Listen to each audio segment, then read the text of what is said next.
కూడా ఈరోజు గతంలో నేను ఏం మీటింగ్ అయినా కూడా మండల పరిషత్తులో మీటింగ్ పెట్టి ఇలా పెన్షన్ ఇచ్చేవాళ్ళని మీకు అందరికీ తెలుసు. కానీ మన ముఖ్యమంత్రి ఏం చేశాడు, డైరెక్ట్గా అతనే గ్రామానికి వెళ్ళాడు. క్యాడర్ అంతా కూడా గ్రామాల మీద తిరగమన్నాడు, ప్రతి ఇంటికి వెళ్ళమన్నాడు. ఇంటికి వెళ్తే ఆ ఇంటి పరిస్థితి ఏమో తెలుస్తుంది. ఆ ఇంట్లో అతనే ఉండాడా, ఎవరైనా వికలాంగులు ఉండారా, ఇంకా ఏదైనా బాధపడుతున్నారా, వాళ్ళ కుటుంబం ఏమి పరిస్థితి తెలుసుకోవడానికి కేంద్రం అంతా కూడా పంపించి సాక్షాత్ వారే 6 గంటలకి వారే పోయి పెన్షన్ ఇచ్చే సందర్భం మీరు అందరూ చూసి ఉంటారు.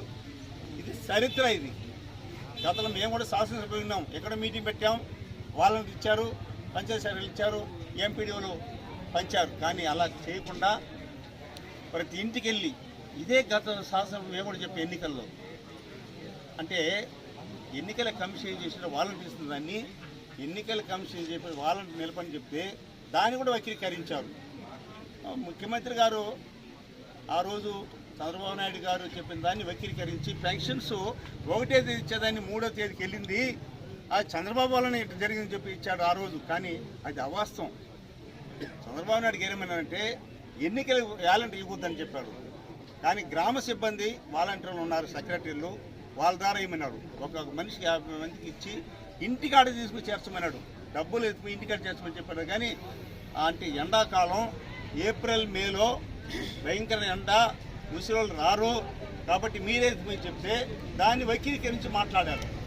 ఈరోజు అందుకే సాక్షాత్తు ముఖ్యమంత్రిగా ఈ భారతదేశంలో ఏ ముఖ్యమంత్రి కూడా ఇంతవరకు పెన్షన్ తీసుకుని ఇంట్లో ఇచ్చినట్టు సందర్భాలు లేవు.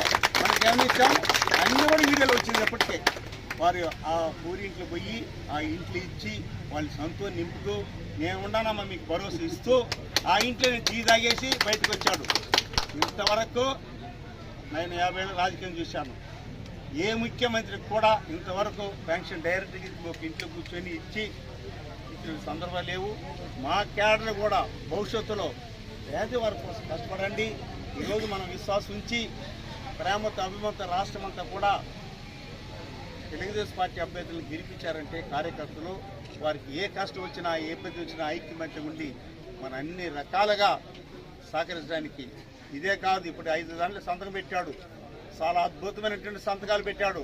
ఒకటి మీకు అందరికీ తెలుసు, గతంలో చెప్పని ఇప్పుడు చెప్తున్నాను, ఎలాంటిది ఏదైతే పిల్లలు చదువుకుని మనకు ఓటేశారో మెగా డిఎస్పీ ఇటువంటిది పుస్తకం పెట్టాడు. 2వది పెన్షన్ పేదరికి సంబంధించింది.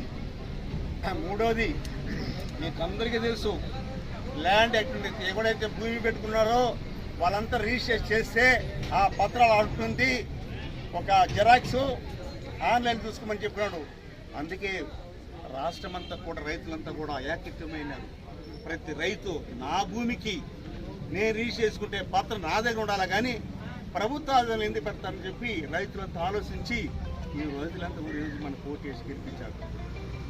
అలాగా అన్న క్యాంటీన్ అంటే పేదవాడు కూలి చేసేవాడు చెడు పోతూ ఆకిలి వాటి డబ్బు ఉండదు, అలాంటి పరిస్థితుల్లో అన్న క్యాంటీన్ పెట్టి ప్రతి ప్రాంతంలో అన్న క్యాంటీన్ పెట్టి అంత అన్నం పెడతాం పేదవారికి చెప్పి పెట్టాడు.